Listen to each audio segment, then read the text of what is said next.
for me, connection is a way leading us to different possibilities. From the mobile phones we use every day, to the games that our kids are playing, to the TV that we watch, to the data centers, which support AI technology. When we look at all the connected world, all the devices we are using, they actually face very similar challenge. The heat inside of these devices builds up, and that long run, it impacts its performance. We can feel it. The device become hot, speed slow down. What I see is DAO plays a crucial role in the devices we use in our daily life.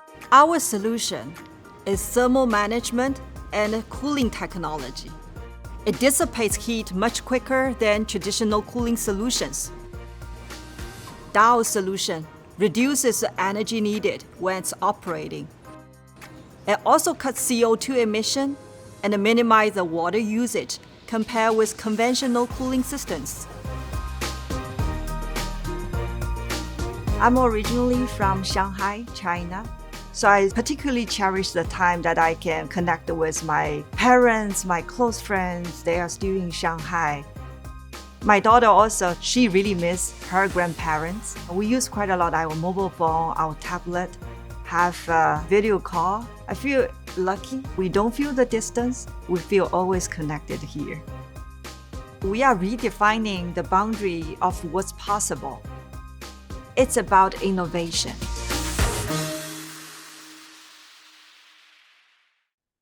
Hello, everyone. Thank you for joining today's webinar series. This is the SASE Pro webinar series, and a special thank you to DAO for sponsoring. My name is Jessica Moy, and I'm the programs coordinator for SASE Pro. So this is part of our free ongoing series. Again, thanks to DAO's sponsorship. We offer the webinars typically once a month, and they're always led by Asian trainers. This month, we've invited my good friend Krystal Than, founder and chief HR officer consultant of Better Than Consulting. I've known Krystal for almost 2 decades through NAP, the National Association of Asian American Professionals, and I'm happy to now work with her through SASE. So thank you, Krystal, for joining us today. Thank you for having me. Excellent. So I'm going to share my screen here and just want to take a moment out to introduce myself a bit here. Welcome to everybody that's been able to join us today. I really appreciate your time. Just a little bit about myself before we jump into our favorite topic of masking. I've been in the human resource field for over 2 decades in a wide variety of different corporate settings as well as industries. A little bit about my background on a more personal note is I've actually served on several nonprofit board of directors over the years, really targeting organizations that serve and support people of color, children's organizations, as well as female empowerment. And really appreciate missions like SASE that support creating a platform for those of us that want to continue to maintain connection and greater community across the country as well as around the world. That said, my background is probably in some cases similar to yours and dissimilar in many different respects. I've actually been adopted from South Korea, and I came to the United States as a 5-year-old child. I had to learn English in 3 months to start school. So when we talk about masking later on, I can talk greatly in terms of personal experience there. My husband is actually a first-generation Vietnamese immigrant, and I have a 14-year-old son who is neurodiverse as well. And so I think all of those things, those backgrounds and those qualities certainly reinforce why the topic of masking is so near and dear to me. So with that, let's jump right into our topic for today. Masking.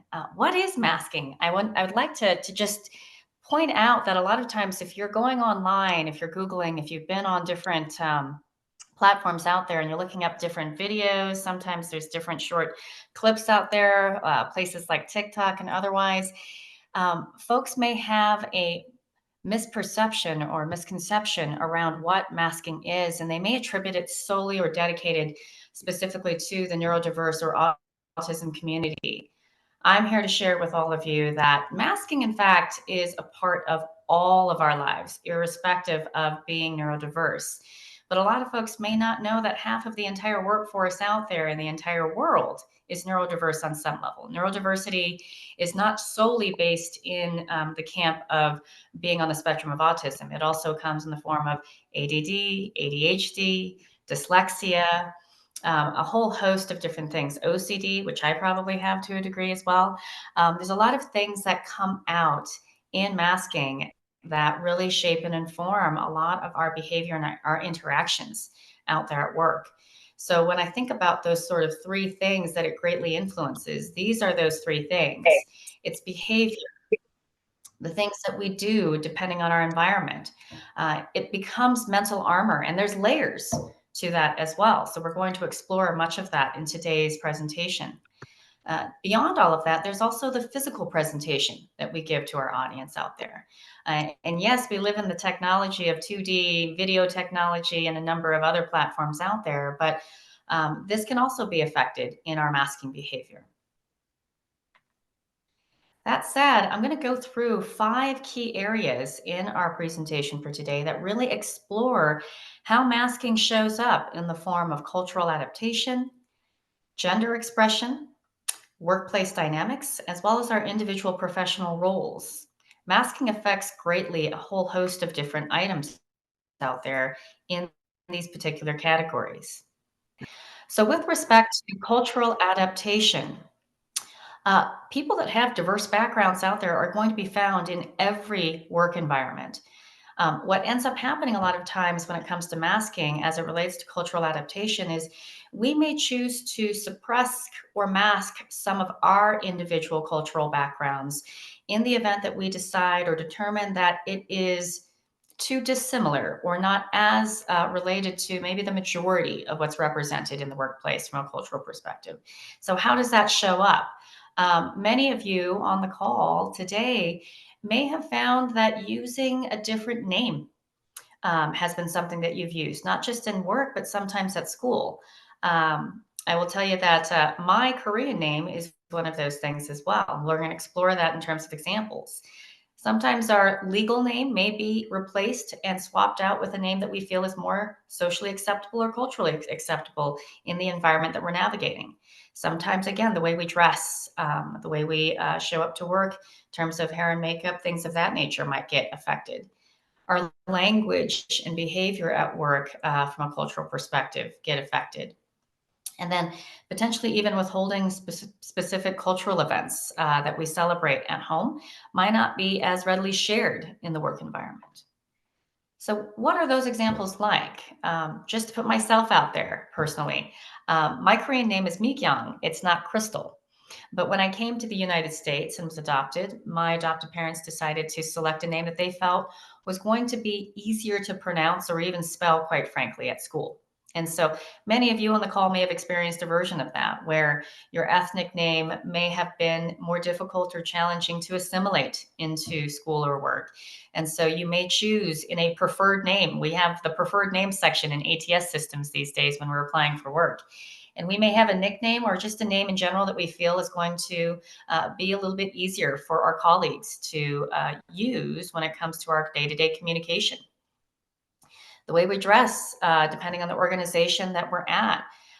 This can come in the form of, do we have a suit culture or a sport coat culture out there that we feel is more acceptable in that environment, depending on what the expectations are, corporate or otherwise?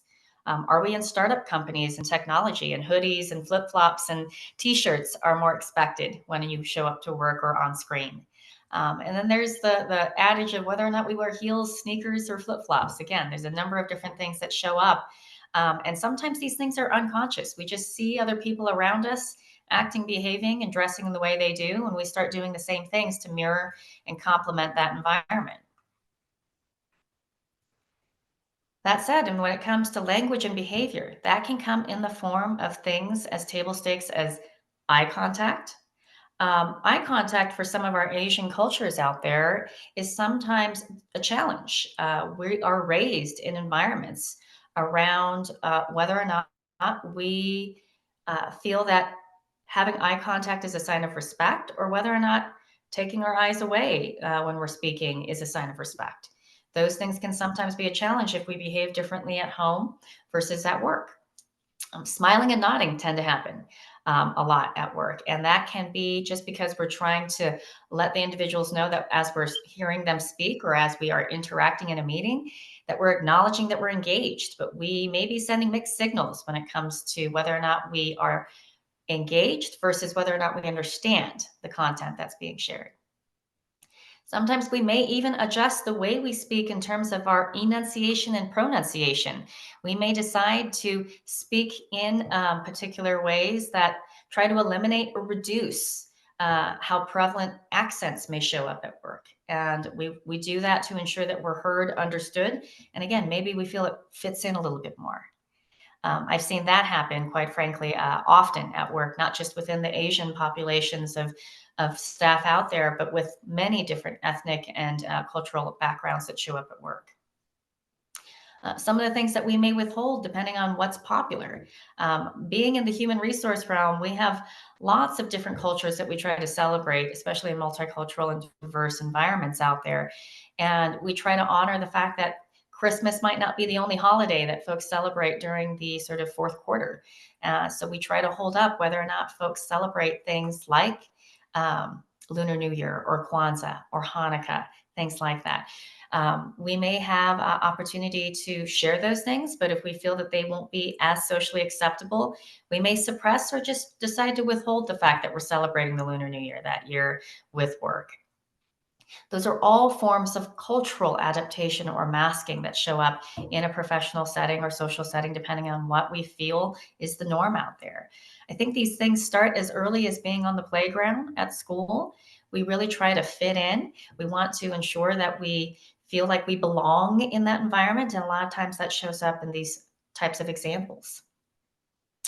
As we go through additional topics and categories, please feel free to drop questions in, because if I can grab them, I want to be able to try to address or speak to those questions as we go through the presentation as well. Gender expression is another area that masking can show up at work often. And it depends on what we feel, again, is sort of the majority or the cultural expectation in that environment. So we may decide to conform to what we think is dominant or most acceptable to our colleagues out there and our peers. So some of that can come in the form of things that are more pronounced masculine or feminine. Pronouns were a very big thing from the last few years. We do see a reduction in some of that happening out there in corporate culture. Our sexuality can sometimes be called out. I will say that in just recent times, just even in the last year alone, I have seen an increase in voluntary questions during applicant training systems that are out there. Those tracking systems, when we're applying for different roles, ask a whole host of different questions from a demographic and background perspective.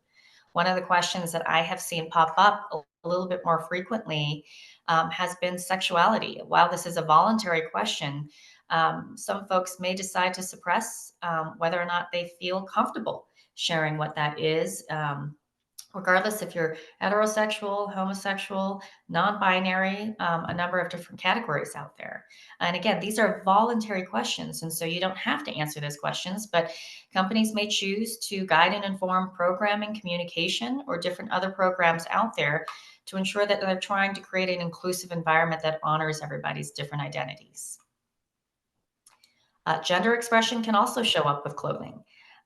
Things like whether or not people feel comfortable wearing, let's say if you're in a female sense of things and you enjoy wearing pink, you may decide to hold back on wearing something that's bright pink, fuchsia pink, or maybe more of a subdued, duller version of that, just because you might be in a very male intensive environment where everybody shows up to work in khaki slacks and navy jackets out there. And so those are things that sometimes on a subconscious level even show up, where we wake up in the morning, we look in the closet and we think maybe we should in fact wear something that we think is going to be more aligned to the majority out there. And that also finds its way into whether or not we think hair and makeup show up in a gender expression at work. Some of us out there are allergic to things like makeup, by the way. And so those are things that sometimes find their way into conversations, whether or not they're formal or informal. Yes, allergies to perfumes can absolutely be there as well. Very good pointed out to everybody from Don. But again, he, she, they from a pronoun perspective, those categories with respect to our sexuality, clothing as it shows up in different colors, even hair and makeup, as well as body language and mannerisms. Our posture may change. How strongly we shake our hand out there may change. The communication style, whether or not we have more strong or assertive language, or whether or not we think that softening the language is better for the audience that we're serving.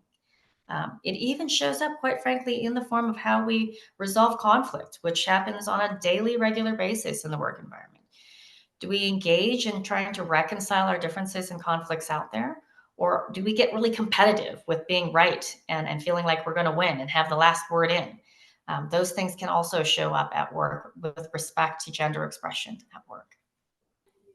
Mental health challenges are definitely a big part of what shows up at work with respect to masking. A lot of what folks do out there, and we've all been there, myself included, if we're having a tough day, could be based on a number of different things out there. Whether or not we're having a hard time financially covering the bills, whether or not we have lost a loved one recently, whether or not our kids are struggling at school and we're having a hard time focusing at work. A lot of those things show up because we're human at the end of the day out there. And I want to make sure that we're honoring the mental health challenges that happen. I think mental health has been an increasing topic that has become visible and hopefully more safe in a lot of spaces out there to address. As a human resource professional out there, I advise countless organizations and leadership alike around making sure that mental spaces are safe to express what's going on, because 3/4 of the entire workforce out there, at least in the United States, deal and struggle with mental health challenges on a regular basis. I even see it show up in the form of insurance loss runs, by the way. I actually look at insurance information that shows up on how the plan is behaving and how our staff are using our benefits. I will tell you that it is very common in practically every single plan that I have ever managed that within the top 5 prescriptions that you're going to find out there on loss runs for pharmacy, Xanax is probably going to be found in the top 5. Because again, folks are absolutely dealing with trying to navigate these challenges on a mental level and manage them where hopefully it doesn't start affecting work or shows up visible to our colleagues at work. But when again, we align what that looks like from also an ethnic perspective, these things can be challenging. I don't feel like I can be my true authentic self. I can't show up and bring the best version of myself to the table. And sometimes if we're in an environment that is routine, it can be increasingly challenging to feel like the best version of yourself is able to show up to work. So, what do those mental challenges potentially look like? Because we can create outcomes that are unintended by over masking those mental challenges and not addressing the fact that I'm having a difficult day because I just lost my near and dear mother, my grandfather, a number of different things, because it becomes very taboo, exactly to your point, Jessica. In a lot of Asian American families or just Asian families across the board, we don't talk about mental challenges a lot of times. Those are kind of swept under the rug. And sometimes we start off being raised in that sense of be tough, be that model minority, put your head down, get the job done. And we don't allow that space to air out the fact that if I'm acting and behaving in a different capacity than I normally show up, be curious about those around you, especially if you hold roles of leadership out there. I really strongly encourage, especially those in leadership roles, to create safe spaces for our staff.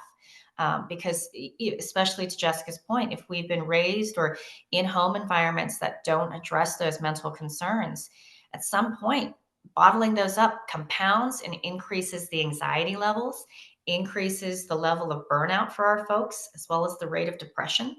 A whole host of things can come out that have negative unintended consequences that do affect work. Um, being in the HR space, a lot of times I'm one of the first individuals in leadership that's aware when some of these life events and life moments occur for our staff. So I've always made it a big point to reach out to that immediate supervisor or leader that has that individual, not to necessarily overshare with what might be considered HIPAA or PHI, but to let them know, hey, Susie's having a tough day today. She's dealing with some things that may come into work. She might be behaving, communicating in a way that you're not used to seeing. I would ask that you practice some patience during this time, because you know her better than I do, and you know that that typically wouldn't be the way she shows up to work. So if she's comfortable sharing that with you, that's one thing. If she isn't, please know that that probably is a temporary thing or something that she is trying to overcome. And a lot of that shows up in the form of masking, where we might be putting on a smile, but it comes across a little fake because we're trying to fake it until we make it at times in those environments. And so those are things that are real out there. And when we feel like we're over masking, especially our mental health, imposter syndrome can set in very quickly, where we feel that we are overly exaggerating being happy and engaged when we're having a very difficult time focusing. Um, and it also sometimes finds its way into our identity and whether or not we feel we're being authentic to that identity. And those things end up creating a taxing environment. And when we are, especially again in leadership roles, uh, we have to lead by example many times. And so I really try to do that consistently through the organizations that I have supported over the years, where I really do a lot to ensure that folks, as they come to my department in HR, or even if they come to me one on one as a coach or executive coach, that we talk about how these things affect work. And when supervisors and leaders out there alike create safe environments to express how we're feeling and the struggles that we're dealing with on a regular basis, I can guarantee you that the level of engagement, the level of productivity, and the level of safety of all of that create a much healthier environment where your retention is naturally going to go up, your turnover is going to go down, and the motivation to develop themselves to ensure that future folks that are joining the organization want to stay, that level of cohesion and environment of teamwork are all positively impacted when we allow safe spaces for mental health to be an okay topic to address as well.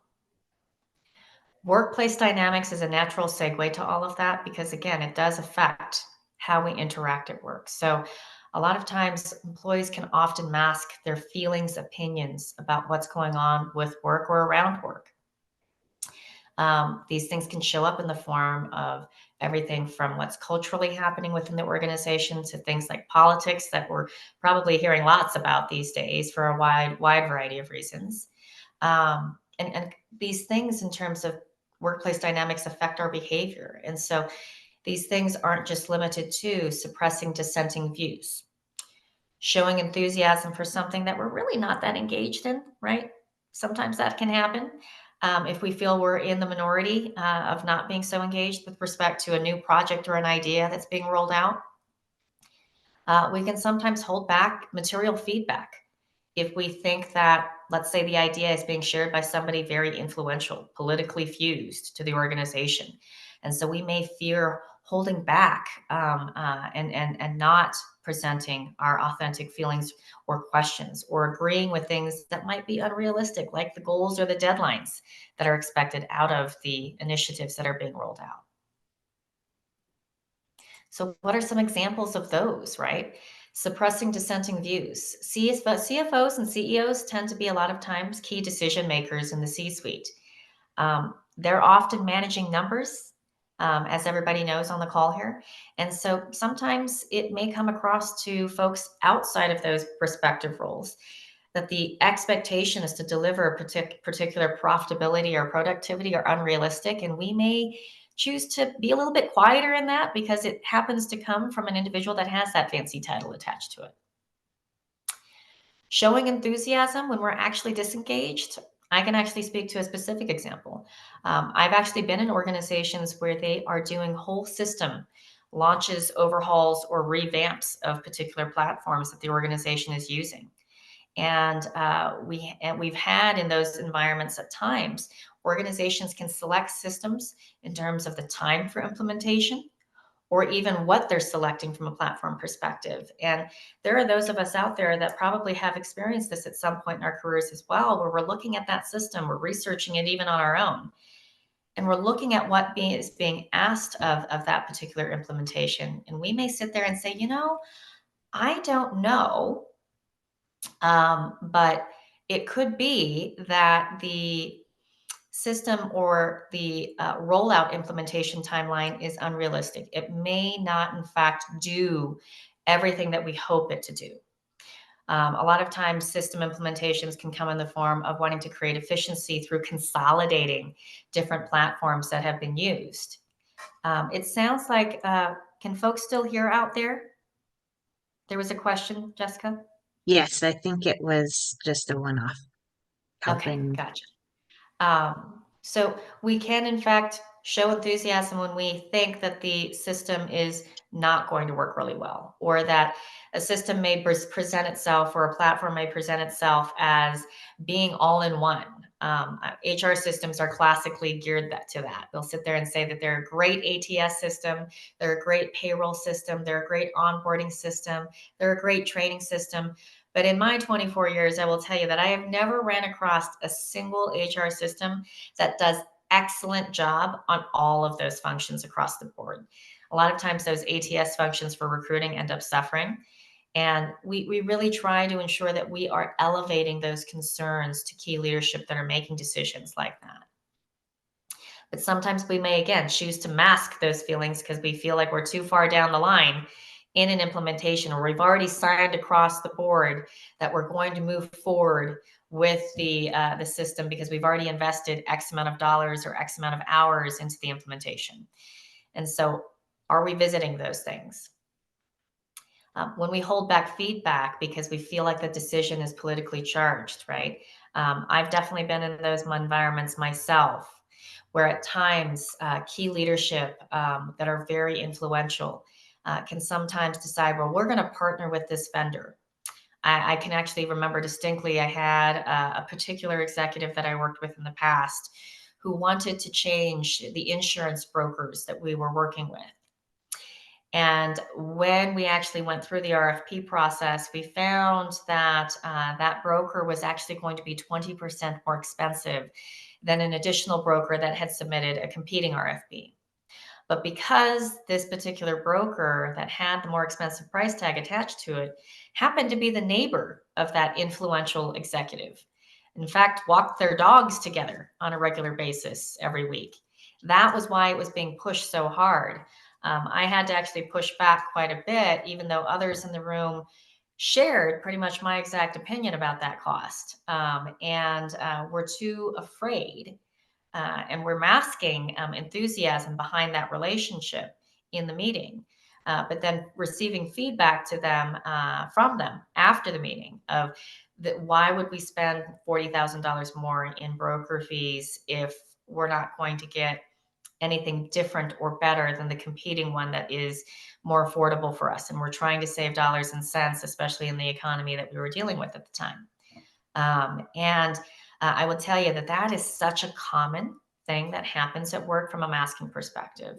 And so all too often people will suppress their voices when it comes to workplace dynamics, especially as it relates to things that are politically fused or charged. And we fear that bringing those concerns or those challenges forward will in fact be met with too much pushback or negative blowback outright.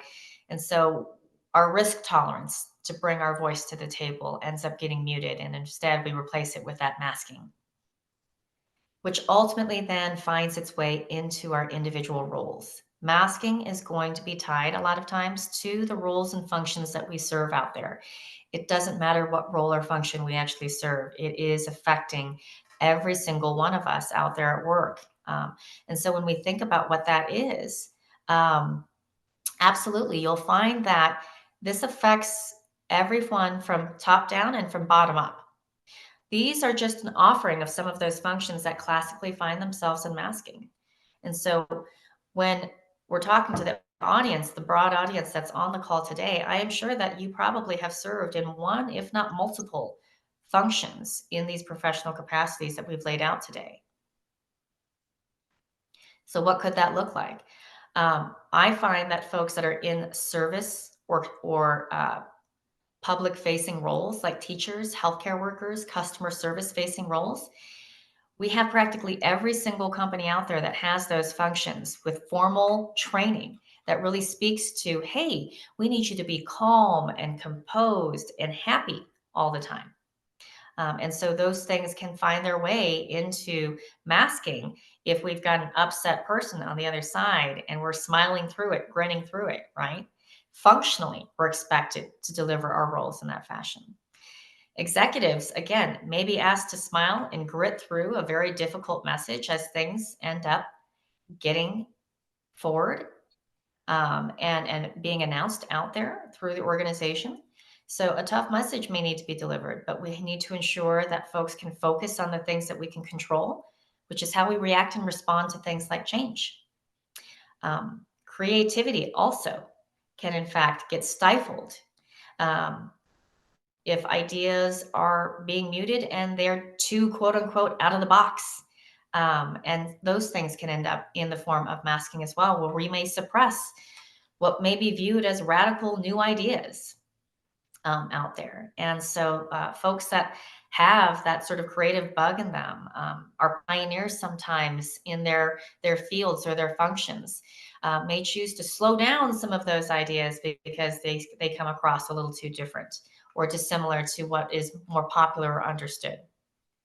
Last, especially as it relates to the folks that are on this call, if you're in a technical role, sometimes the expectation is that you're only focused on the numbers versus the life behind the numbers. That comes a lot of times in accounting, folks. I will know that. And so I always used to tell folks, I get that you're looking at payroll numbers, and those are all dollars and cents, and very big dollars and cents at that. But unless you breathe life behind those numbers, doing things like mass layoffs need to be very thoughtful and intentional. It's not just about cutting a number. It's what do the people behind those numbers do? What are the critical functions that they serve? Is there a continuity and a transition plan that we have in place? And all too often, sometimes my accounting and finance partners out there will blindly move forward because they're expected to deliver numbers to a board of directors. And they may choose to mask even their own feelings of pause of human behavior and the lives that are affected by those changes and restructures. And so those things can come in the form of, you know what, I'm just going to stick to the numbers and let somebody else figure out the people end of things. But again, these are all ways that greatly influence masking.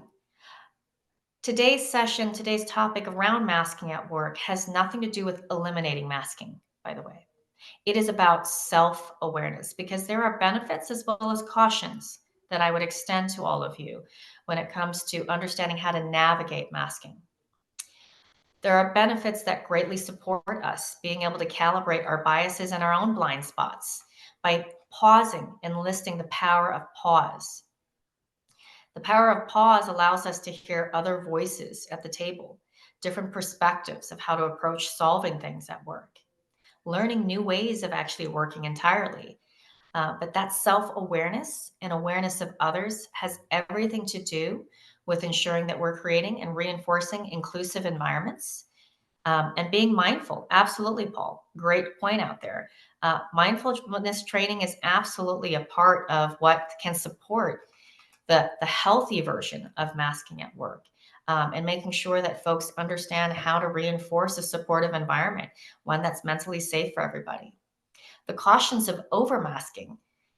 Overmasking is only something that you yourself, you have to be your own barometer as to whether or not you feel that you are masking to a point where you don't recognize yourself in the mirror, figuratively speaking.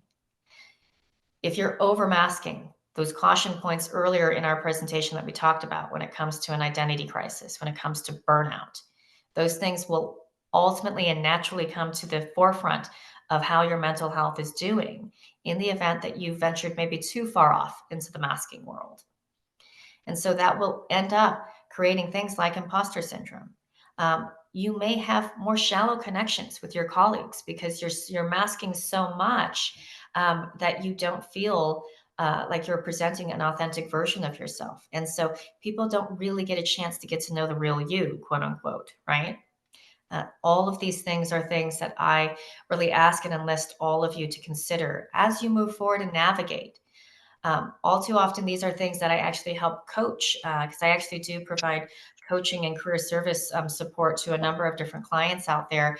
And we actually talk about masking on a pretty regular basis in these coaching sessions and how people are successfully or maybe not so successfully navigating the dynamics of managing and calibrating what all of that is, and how do we integrate a portion of our authentic self into work, as well as honoring what we need to do to ensure that we're heard and support others people's voices at work at the same time. So it's not losing yourself. Please don't lose yourself in the midst of masking. Be self-aware. Self-awareness is a huge piece of being able to own your identity, understand what you're doing, why you're doing it, but also understand when to introduce a more forgiving perspective as well. I'm hoping that this has been a great topic for all of you to visit with today, because all too often we do miss out on a lot of opportunities out there to share portions of ourselves to our colleagues out there. We are all human at the end of the day. We all have our own sets of challenges when it comes to what we're doing with respect to masking. And we also need to recognize when others may be doing it and what's driving their motivations behind it as well. When we allow safe spaces to address those things, share these moments with each other, be it one-on-one or on team or company-wide, bringing a piece of that human to the table brings and naturally begets connection. Jessica, with that, I'm going to pass it off to you to sort of round Great. out some of the Q&A that we might have. Okay, great. Thank you. I can't tell you how relevant this is in today's society. There was one question that came up.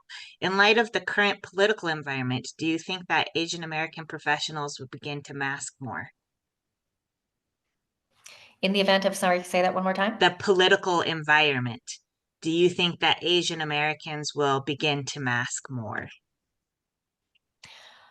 I would not be surprised if we do, folks. And I would say that with the political environment that we've been dealing with, especially in the past 2 or 3 months, if not more, it won't just be our community that is affected in terms of a potential increase in masking, especially as it relates to our political views.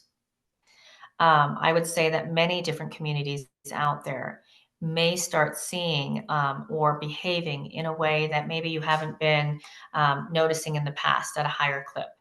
So this is a topic that is so relevant given where we are and where we're probably headed. We need to find communities of support within our organizations or within our broader community in the business out there that we navigate. This is why organizations like SASE are so fantastic to continue to thrive as an organization, because we want to make sure that folks have places within their community that they can bring some of their concerns forward, that we can share some of our stories, both failures as well as successes. And that if you need someone to talk to, that you have somebody either at work or outside of work to let a little bit of that steam out the pot.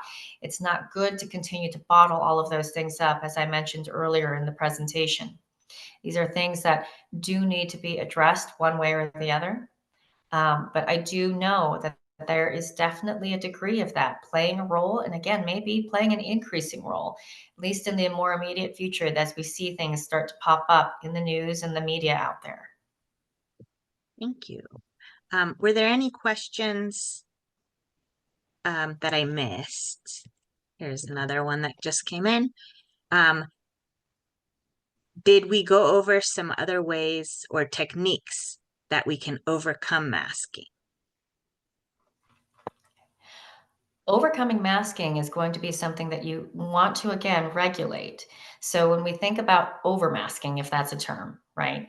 That is, again, when you start to feel like your authentic feelings, thoughts, and perspectives are being muted, right? And so some of those things may come in the form of conflict resolution tactics. A lot of those things come in line with conflict resolution tactics. And that means having an open conversation with an individual. Let's say Jessica and I get into a disagreement for one reason or another, and I'm masking my true feelings from her when it comes to, I disagree with the decision that she made and the path forward that she's moving a team forward that we're both on, let's say. I need to be able to have the courage to pull her aside, maybe one-on-one, maybe not in front of the entire world or the team that we're leading. Maybe we're co-piloting something, and letting her know, I have a different perspective than what you just shared in a meeting earlier today. I'd really like to discuss and help me understand your perspective with why you feel that's the best choice and path forward, because I have a different perspective. And I just would like to have you hear me out. And we have an open conversation that allows us to maybe run some ideas back and forth. And maybe we adjust some things that we think would be more beneficial to capturing more engagement of the entire team. Because I might feel a particular type of way, and I might be hearing from other folks out there that didn't feel comfortable voicing it in the team meeting because they too were masking some of their feelings as it relates to the decision moving forward. And if Jessica's my supervisor, I might want to let her know, hey, in general, I'm hearing that they're behind what you want to do, but they have some concerns and questions. Here are some of those thematic concerns and questions. I will say, especially in an HR capacity, when I am trying to create mental safety and a safe environment for folks to bring forth concerns and challenges to leadership alike, I never use people's names as a enlisted tactic to help influence that leader. I don't sit there and say, Jessica told me this the other day. To save her mental welfare as well as her mental safety, navigating maybe an opposing opinion about something, I actually tend to pull those leaders or those influential team members aside and say, you know what, you mentioned something the other day, but I'm hearing some concern or some questions as it relates to that. Here are some of the, again, those thematic items that I'd like to share with you. Have you taken any of those things into consideration? What would your response be if you got a more direct question like that? Okay, thank you. A couple more have come in. So the initial question is, what are some red flags to know when masking significant issues? Reworded is, what are red flags to know when masking is a sign of more significant issues? There is Again, in the you are chat your as own well. best barometer. Okay. I'm sorry? Yeah, it's in the chat too, if you need it to see, but Yeah, and what leads to more masking tends to be a lot of things from a society, a culture perspective. When I say culture perspective, I mean the corporate or the organizational culture, okay? Not necessarily ethnic culture, but it's what environment is being created there. And all too often, especially as it relates to things that are political, I've always addressed things from a bipartisan perspective, right? A lot of times organizations that we serve come with a whole host of individuals that work and support that organizations, as well as the clients or customers that receive services or goods from that organization. They fall on both lines, right? Or they fall in a plethora of different categories, politically speaking. And we need to make sure that we are honoring the fact that we do serve and support both staff as well as external stakeholders alike that may have different opposing views when it comes to all of that. When we start moving things in a direction where it's only in light or in support of one political party, that is where there's caution. And that is where I tend to, especially as a leader myself, really pull leaders aside to let them know, we're moving in a direction that comes across to one way or the other. And we may be alienating our staff or a portion of our staff at the very least. And we need to be thoughtful about what that is, because we would not want to disengage or see our retention stats suffer because we are coming across too politically fused to a particular party. thank you. Yeah, that seemed to help answer that next political environment question as well. I'll go to Roland's question. Will the balance of using masking or not always will the balance of using masking or not always be an individual's choice? Are there scenarios where masking is mandatory for the greater good? And if it is unconscious cultural, how does one discover or handle Those are a few questions, but Really good question, Roland. I would tell you that, again, it is your individual choice at the end of the day, whether or not you choose to mask in a particular way or not. Trying to eliminate masking 100% is an unrealistic expectation for anybody to have a goal around, because we all do things like that. It doesn't matter even if we're in a personal, not professional setting. We behave and act differently around our friends differently than we do our children, differently than we do our spouse at times. Those are also forms of masking because it's our audience. We are serving the audience that we might have. And so when it comes to mandatory, I don't know if it's mandatory. I think you will need to navigate the environment that you are particularly managing. A lot of this will come in the form of self calibration. It will come in enlisting the power of pause to make sure that you're getting as much context left to right on what's going on that you're trying to address, and whether or not you feel it serves and supports your best interests to assimilate to what you think is more acceptable, or whether or not you feel more mentally safe to be more authentic and bring forth maybe an opposing opinion, or maybe something that is a little bit more less represented in that discussion. great. If it's an unconscious cultural bias, how does one discover or handle that?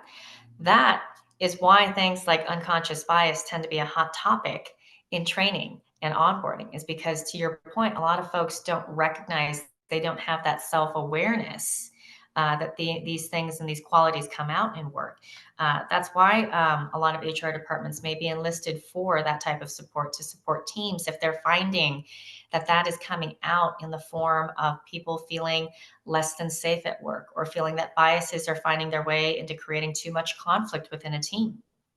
And so a lot of times I have facilitated unconscious bias sessions, both within just two individuals that are being met with particular challenges, or whether or not it's an entire department that could use a little bit of additional support. That's even come in the form of some recruiting departments that I have led in the past, where I speak to training for hiring people, the folks that are hiring managers or hiring contacts on a hiring committee. Please ensure that we're talking about unconscious bias in the midst of a hiring process, because that can also naturally find its way into a hiring process, which may create an unfair process for particular candidates that are just as competitive, not in some cases more competitive. And so we want to be able to bring that forth in terms of that topic.